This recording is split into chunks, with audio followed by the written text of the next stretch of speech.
Hi friends, ഞാൻ doctor A Princy Khadeeja Fathima, doctor Basil's homeo hospital, Pandikkad.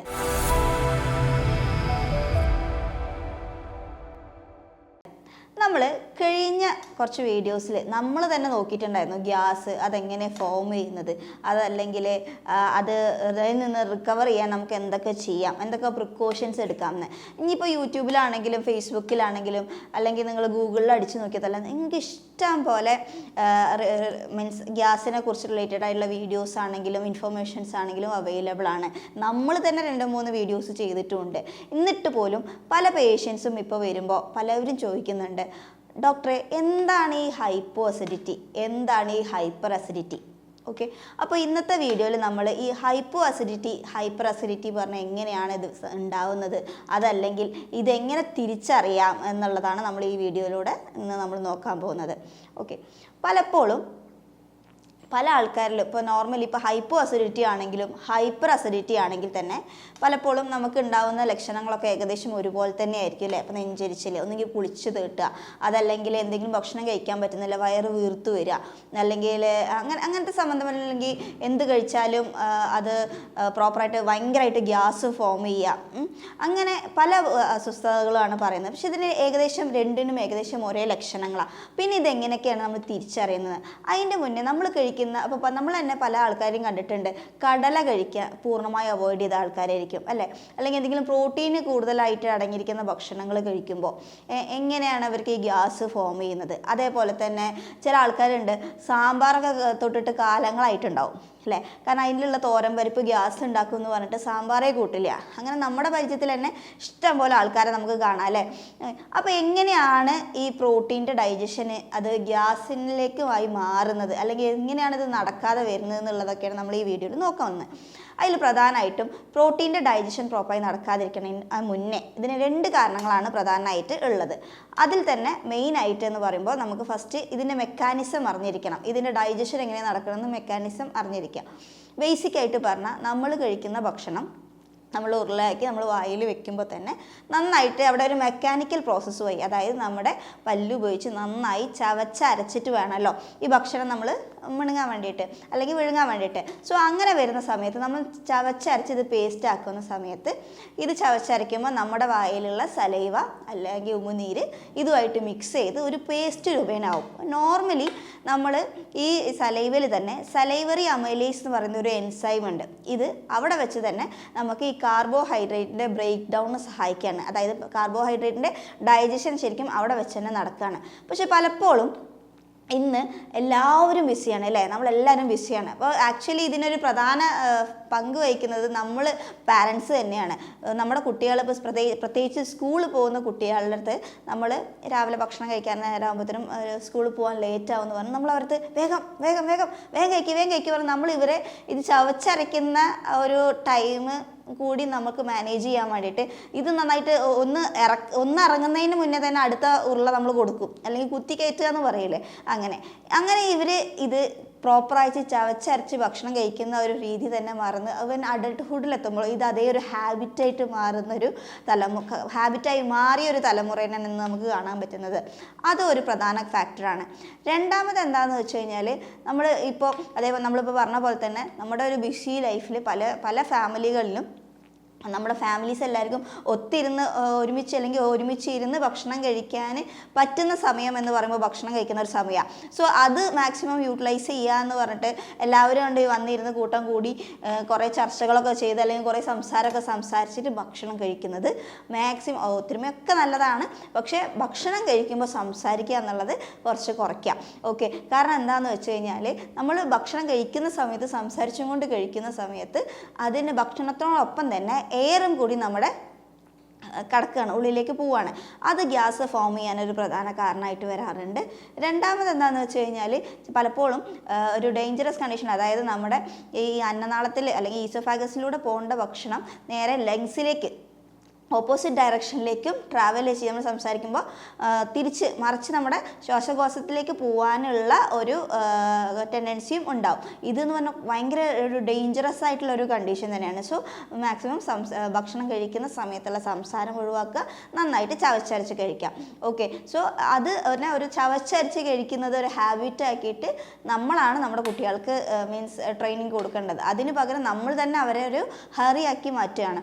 Okay, ഇനി നമുക്ക് തിരിച്ചു വരാം. അപ്പോൾ നോർമലി ഇങ്ങനെ പേസ്റ്റായി വരുന്ന ഈ ഫുഡ് പാർട്ടിക്കിൾസ് നമ്മുടെ ഈസോഫാഗസ് വഴി, അതായത് അന്നനാളം വഴി നമ്മുടെ സ്റ്റൊമക്കിലേക്ക് എത്തും. അപ്പോൾ അങ്ങനെ സ്റ്റൊമക്കിൽ എത്തുന്ന ഫുഡിനെ വെൽക്കം ചെയ്യാനായിട്ട് അവിടെ ഉള്ളൊരു മച്ച് സ്ട്രോങ്ങർ ആസിഡ് എന്ന് പറഞ്ഞാൽ HCl ആസിഡ് അവിടെ സ്റ്റൊമക്കിൽ ഉണ്ടാവും. ഓക്കെ, ഈ HCl ആസിഡിൻ്റെ പ്രത്യേകത എന്താണെന്ന് വെച്ച് കഴിഞ്ഞാൽ, ഓക്കെ, മെയിനായിട്ട് ഇതൊരു ഭയങ്കര സ്ട്രോങ്ങസ്റ്റ് ആയിട്ടുള്ള ആസിഡ്. അതായത് നമ്മൾ കഴിക്കുന്ന ഫുഡിൽ എന്തെങ്കിലും ബാക്ടീരിയയോ വൈറസോ അല്ലെങ്കിൽ മറ്റെന്തെങ്കിലും നമ്മുടെ ശരീരത്തിന് ആവശ്യമില്ലാത്ത അല്ലെങ്കിൽ കേടായിട്ട് എന്ത് വസ്തുക്കളുണ്ടെങ്കിലും അതിനെ ഡിസ്ട്രോയ് ചെയ്യാൻ ഏറ്റവും പവർഫുള്ളായിട്ടുള്ള ഒരു ആസിഡ് തന്നെയാണ് HCl. ഓക്കെ, സോ ഈ HCl പക്ഷേ ഇതിലെങ്ങനെയാണ് വരുന്നതെന്ന് വെച്ച് കഴിഞ്ഞാൽ, ഈ HClൻ്റെ പ്രസൻസ് ഉണ്ടെങ്കിൽ മാത്രമേ അവിടെ എന്ത് നടക്കുള്ളൂ, പ്രോട്ടീൻ്റെ ഡൈജഷൻ നടക്കുള്ളൂ. അപ്പോൾ പ്രോട്ടീൻ്റെ ഡൈജഷൻ നടക്കുക എന്ന് പറയുമ്പോൾ പലപ്പോഴും നമുക്ക് എങ്ങനെ പറയാം, ഈ HCl ഉണ്ടെങ്കിൽ മാത്രമാണ് അവിടെ പെപ്സിനായിട്ട് കൺവേർട്ട് ആവുള്ളൂ. അപ്പോൾ ഇതൊരു എൻസൈമും കൂടിയാണ്. അപ്പോൾ തീർച്ചയായിട്ടും ഇതിൻ്റെ അളവ് കുറയുന്ന സമയത്ത് എന്തിന് കാരണമാവും, പ്രോപ്പറായിട്ട് ഡൈജഷൻ നടക്കാതാവും, പ്രോട്ടീൻ്റെ ഡൈജഷൻ നടക്കാതാവും. ഇതാണ് ആക്ച്വലി ഈ കടല കഴിക്കുന്നവർക്കും പരിപ്പ് കഴിക്കുന്നവർക്കും ഒക്കെ ഈ ഗ്യാസ് ആയിട്ട് രൂപപ്പെടുന്നത്. ഓക്കെ, സോ ഇവിടെ ആക്ച്വലി ഉണ്ടാകുന്നതാണ് ഇത് എപ്പോഴാണ് ഇത് പ്രോപ്പറായിട്ട് നടക്കാതെ വരിക. തീർച്ചയായിട്ടും നമ്മൾ പറഞ്ഞല്ലോ HCl ആണ് ഇതിൻ്റെ ഡൈജഷനെ ഹെൽപ്പ് ചെയ്യണമെന്ന് പറയുമ്പോൾ HCl ആസിഡിൻ്റെ സെക്രീഷൻ കുറയുന്ന സമയത്ത്, അതായത് ഹൈപ്പോ അസിഡിറ്റി ഉണ്ടാകുന്ന സമയത്ത്, തന്നെയാണ് ഹൈപ്പോ അസിഡിറ്റി എന്ന് പറയുന്നത്. ഓക്കെ, ഹൈപ്പോ അസിഡിറ്റി ഉണ്ടാകുന്ന സമയത്താണ് ഈ പ്രോട്ടീൻ്റെ ഡൈജഷൻ പ്രോപ്പറായി നടക്കാതെ ആ കഴിക്കുന്ന പ്രോട്ടീനെല്ലാം പിന്നീട് എന്തായിട്ട് മാറും, തീർച്ചയായിട്ടും ഗ്യാസായിട്ട് രൂപപ്പെടുക, അല്ലെങ്കിൽ വയറിനൊരു ഡിസ്കംഫേർട്ട് ഫീൽ ചെയ്യുക, ഇങ്ങനെയൊക്കെ ഉണ്ടാകുന്നത്. പിന്നെ ഇനി അടുത്തൊരു കാറ്റഗറി നമുക്ക് നോക്കുകയാണെങ്കിൽ, നമ്മൾ തന്നെ ഇപ്പോൾ പലപ്പോഴും പല വീഡിയോസിൽ, ഇപ്പോൾ ഒബ്യൂസിറ്റീൻ്റെ വീഡിയോയിൽ അങ്ങനെയൊക്കെ പല വീഡിയോസിൽ നമ്മൾ തന്നെ പറഞ്ഞിട്ടുണ്ട്, നമ്മൾക്ക് വെയിറ്റ് കുറയ്ക്കാൻ പോലും പ്രോട്ടീൻ നന്നായിട്ട് ഹെൽപ്പ് ചെയ്യുന്ന ഒരു സാധനമാണ് അല്ലേ. സോ അപ്പോൾ അങ്ങനത്തെ ഒരാൾക്കാർ എക്സസീവായിട്ട് ഈ പ്രോട്ടീൻ്റെ ഈ പ്രോപ്പറായിട്ട് ഈ HCl ആസിഡ് ഇല്ലാത്ത ആൾക്കാർ, അല്ലെങ്കിൽ ആസിഡിൻ്റെ പ്രൊഡക്ഷൻ കുറഞ്ഞ് നിൽക്കുന്ന ഒരാൾക്കാർ എക്സസീവായി പ്രോട്ടീൻ എടുക്കുമ്പോൾ എന്താ സംഭവിക്കുക, അത് തന്നെ വേറൊരു കണ്ടീഷനിലേക്ക് പോവാണ്. അപ്പോൾ നമ്മുടെ ഒരു ഹെൽത്തും കാര്യങ്ങളും നമ്മുടെ ഒരു ബോഡീനെ കുറിച്ചൊരു പ്രോപ്പറായിട്ട് അനലൈസ് ചെയ്തിട്ട് വേണം നമ്മൾ എന്തും യൂസ് ചെയ്തുകൊണ്ടിരിക്കാൻ. ഇനി രണ്ടാമത്തെ ഒരു കാര്യം, ഈ ഒരു മെഡിക്കൽ ടേം എടുത്ത് നോക്കുകയാണെങ്കിൽ തന്നെ നമ്മൾ ഡോക്ടേഴ്സിൻ്റെ ഇടയിൽ ഈ അസിഡിറ്റി ഉണ്ടാക്കുന്ന ഒരു പ്രധാന ഫാക്ടേഴ്സിൽ പറയുമ്പോൾ നമ്മളൊരു കോഡായിട്ട് 3 കാര്യങ്ങൾ പറയുന്നുണ്ട്. ഹറി, വെറി, കറി. അതായത് ഹറി എന്ന് പറയുമ്പോൾ നമ്മൾ ധൃതി പിടിച്ച് കഴിക്കുക, പ്രോപ്പർ ധൃതി പിടിച്ച് കഴിക്കുക, നമുക്കുള്ള തിരക്കുകളിൽ ഫുള്ളായിട്ട് നമ്മൾ ധൃതി പിടിച്ച് ഫാസ്റ്റായിട്ട് കഴിക്കുക. അപ്പോൾ പ്രോപ്പറായിട്ട് ചവച്ചരച്ച് കഴിക്കാതിരിക്കുമ്പോൾ അത് നമ്മുടെ ഡൈജഷൻ ഒരു ഇമ്പോർട്ടൻറ്റ് നെഗറ്റീവായിട്ടാണ് ഭവിക്കുന്നത്.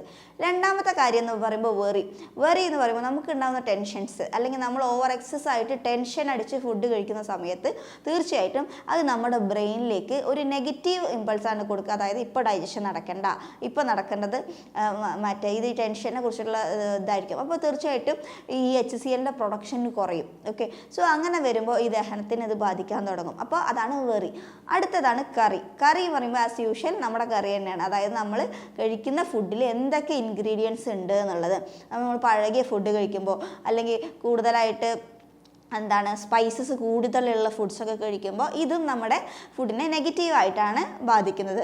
നോർമലി നമുക്കൊരു ടെൻഷനോ കാര്യങ്ങളൊക്കെ വരുമ്പോൾ ഈ കേസിൽ വെറി കറീൻ്റെ കേസസിൽ നോർമലി ഉണ്ടാവുക എന്ന് വെച്ച് കഴിഞ്ഞാൽ ഹൈപ്പർ അസിഡിറ്റിയാണ് ഫോം ചെയ്യുന്നത്. ഹൈപ്പർ അസിഡിറ്റിയാണ് ഫോം ചെയ്യുന്നതെന്ന് പറയുമ്പോൾ പിന്നെ അതെങ്ങനെ ഹൈപ്പോയിലേക്ക് കൺവേർട്ടഡ് ആവാം. കാരണം എന്താ വെച്ചാൽ നമ്മൾ ഇത്രയും ഹെവി സ്പൈസസ് അല്ലെങ്കിൽ ഭയങ്കര കൊഴുപ്പ് ഫാറ്റ്സ് കൂടുതലുള്ള ഫുഡൊക്കെ കഴിക്കുമ്പോൾ നമ്മൾ സ്വാഭാവികമായിട്ട് എന്ത് ചെയ്യും, നോർമലി ഉള്ള ആൾക്കാരാണെങ്കിൽ ഒന്ന് അതിനെ കോമ്പൻസേറ്റ് ചെയ്യാൻ വേണ്ടിയിട്ട് നേരെ പോയിട്ട് ഒരു എന്തെങ്കിലും ആൻറ്റാസിഡ്സോ അല്ലെങ്കിൽ വേറെ എന്തെങ്കിലും ഗ്യാസ് ടാബ്ലറ്റ്സ് ഒക്കെ വാങ്ങിയിട്ട് കഴിക്കും.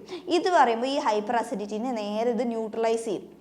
ഓക്കെ, അപ്പോൾ അവിടെ ഒരു അസിഡിക് റിയാക്ഷൻ പോലും നടക്കാൻ സമ്മതിക്കാതെ, അല്ലെങ്കിൽ മീൻസ് അതിൻ്റെ ഒരു ദഹനം നടക്കുന്നതിൻ്റെ മുന്നേ തന്നെ ഇത് ന്യൂട്രലൈസ് ചെയ്തിട്ട് പ്രോപ്പറായിട്ട് അതും നമുക്ക് ഇങ്ങനത്തെ ഒക്കെ കാരണങ്ങൾ പ്രോപ്പർ ഡൈജഷൻ ഇല്ലാതെ അത് പിന്നെ ഗ്യാസായിട്ട് ഫോം ചെയ്യേണ്ട ഒരു ഇതിലേക്ക് എത്താറുണ്ട്. പിന്നെ പിന്നെ നമ്മൾ കണ്ടുവരുന്നൊരു പ്രവണത എങ്ങനെയാണെന്ന് വെച്ച് കഴിഞ്ഞാൽ ഇന്ന് കോമൺ ആയിട്ടൊരു റിസർച്ച് ഇതിൻ്റെ പിന്നാലെ തന്നെ പോയിക്കൊണ്ടിരിക്കുകയാണ്. അതിലൊരു മെയിൻ കോസ് എന്ന് പറയുന്നത് ഹെലിക്കോബാക്ടർ പൈലോറി എന്ന് പറയുന്ന ഒരു ബാക്ടീരിയൻ്റെ ഫോർമേഷൻ ഇതാണ്. ഈ ഹെലിക്കോബാക്ടർ പൈലോറി എന്ന് പറയുന്നത് നമ്മുടെ വയറിൻ്റെ ഏറ്റവും താഴ്ഭാഗത്ത്, അതായത് ആൻഡ്രം പോർഷനിലാണ് ഇത് ലൊക്കേറ്റ് ചെയ്തിട്ടുണ്ടാവുക. സോ ഇതിൻ്റെ പ്രസൻസ് കൂടുതലായിട്ട് നിൽക്കുന്ന സമയത്ത് പലപ്പോഴും എന്തായിട്ട് മാറാം, ഹൈപ്പർ അസിഡിറ്റി ആയിരിക്കും ആദ്യം ഫോം ചെയ്യുക. ഹൈപ്പർ അസിഡിറ്റി ഫോം ചെയ്യുകയും അതായത് പിന്നെ ഇതിൻ്റെ ആസിഡിൻ്റെ സെക്രീഷൻ അതിന് തന്നെ നിൽക്കാൻ പറ്റാത്തൊരു സാഹചര്യം വരുമ്പോൾ നോർമലി അത് ന്യൂട്രലൈസ് ചെയ്യാനുള്ള കഴിവും അതിന് തന്നെ ഉണ്ട്. സോ അങ്ങനെ വരുമ്പോൾ അത് പിന്നീട് ഹൈപ്പോ അസിഡിറ്റി ആയി മാറും. പിന്നെ അപ്പോഴും നമ്മൾ പ്രോപ്പറായിട്ടുള്ള ട്രീറ്റ്മെൻറ്റോ കാരണമോ കണ്ടുപിടിക്കാതിരിക്കുമ്പോൾ അല്ലെങ്കിൽ ചെയ്യുമ്പോൾ ഇത് അവിടെ തന്നെ തുഴന്ന് എന്താണ് ഒരു അൾസർ പോലെ രൂപപ്പെടുത്താറുണ്ട്.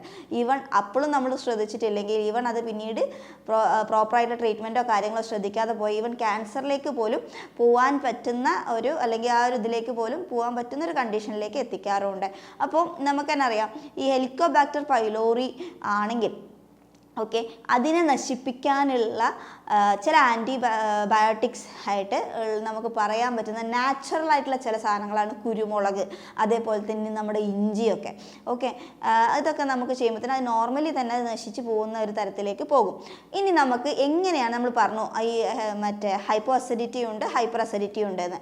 അപ്പോൾ അതൊരു ഡോക്ടറെ കണ്ട് നമുക്ക് ഏതാണെന്നുള്ളത് സോർട്ട് ഔട്ട് ചെയ്യാം. ഇനി ഇതല്ലെങ്കിലും നിങ്ങൾക്ക് വീട്ടിലിരുന്ന് തന്നെ ഇത് നിങ്ങൾക്ക് ഹൈപ്പോ അസിഡിറ്റി ആണോ അതോ ഹൈപ്പർ അസിഡിറ്റി ആണോ എന്ന് തിരിച്ചറിയാൻ പറ്റും. എങ്ങനെയാണെന്ന് വെച്ചാൽ നമ്മുടെ ആപ്പിൾ സിഡർ വിനെഗർ ഇല്ലേ, അത് നിങ്ങൾ ഒരു സ്പൂണ് ഡൈല്യൂട്ട് ചെയ്ത് കഴിച്ച് നോക്കുമ്പോൾ നിങ്ങൾക്കൊരു ഡിസ്കംഫർട്ട് ഫീൽ ചെയ്യുകയാണെങ്കിൽ തീർച്ചയായിട്ടും നിങ്ങൾക്ക് ഹൈപ്പർ അസിഡിറ്റി ആയിരിക്കും ഉണ്ടാകുന്നത്.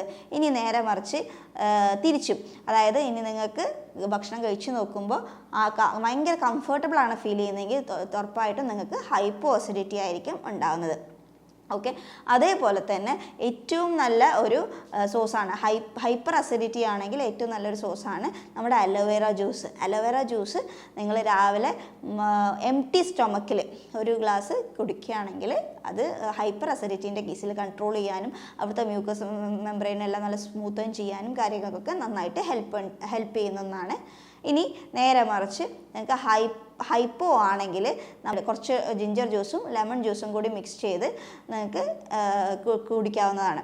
ഓക്കെ ഇനിയിപ്പോൾ അഥവാ നിങ്ങൾക്ക് അതിൻ്റെ ടേസ്റ്റിനോ അങ്ങനെ എന്തെങ്കിലും ബുദ്ധിമുട്ടുണ്ടെങ്കിൽ ലെമൺ ജ്യൂസിലേക്ക് ഒരു സ്പൂൺ മറ്റേ ഹണി കൂടി നിങ്ങൾക്ക് ചേർത്തിട്ട് ചെയ്യാവുന്നതാണ്. അപ്പോൾ ഇത്രയും കാര്യങ്ങൾ നിങ്ങൾക്ക് മനസ്സിലായി എന്ന് വിചാരിക്കുന്നു.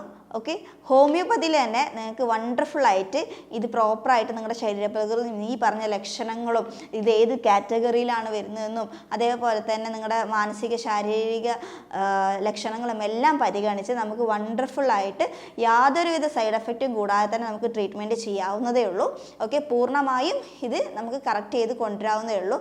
നമ്മൾ ഒരു കാര്യം കൂടി മനസ്സിലാക്കുക, ആരും തന്നെ നമ്മുടെ ലൈഫിൽ ആരും തന്നെ ഒരു ജനിക്കുന്ന കുട്ടി ഉടനെ തന്നെ അസിഡിക്കായിട്ടൊന്നുമല്ല ജനിക്കുന്നത് അല്ലേ. നമ്മൾ ഉണ്ടാക്കി വരുന്നത് അല്ലെങ്കിൽ നമ്മളായിട്ട് വരുത്തി വെച്ച അല്ലെങ്കിൽ നമ്മുടെ ജീവിതശൈലി കൊണ്ടോ അല്ലെങ്കിൽ നമ്മുടെ ഹാബിറ്റ്സ് കൊണ്ടോ നമ്മൾ വരുത്തി വെച്ച പ്രോബ്ലംസാണ് മെയിനായിട്ട് ഈ ഗ്യാസ്ട്രിക് ഈ കംപ്ലയിൻസിന് കൊണ്ട് നമ്മൾ വരുത്തി വയ്ക്കുന്നതാണ്. ഓക്കെ സോ അത് നമ്മുടെ ശ്രദ്ധയും അതേപോലെ തന്നെ നമ്മൾ ഈ ചെറിയ ചെറിയ ടിപ്സുകളും ഒക്കെ നോക്കിക്കഴിഞ്ഞാൽ തന്നെ നിങ്ങൾക്ക് പ്രോപ്പറായിട്ട് മാറ്റിയെടുക്കാവുന്ന തന്നെ ഉള്ളൂ. ഓക്കെ ഇനി കൂടുതലായിട്ട് നിങ്ങൾക്ക് എന്തെങ്കിലും സംശയമോ കാര്യങ്ങളോ ഉണ്ടെങ്കിൽ താഴെ കൊടുത്തിരിക്കുന്ന നമ്പറിൽ എന്നെ കോൺടാക്റ്റ് ചെയ്യാം. ഓക്കെ അടുത്തൊരു വീഡിയോ ആയിട്ട് വീണ്ടും കാണാം. Thank you.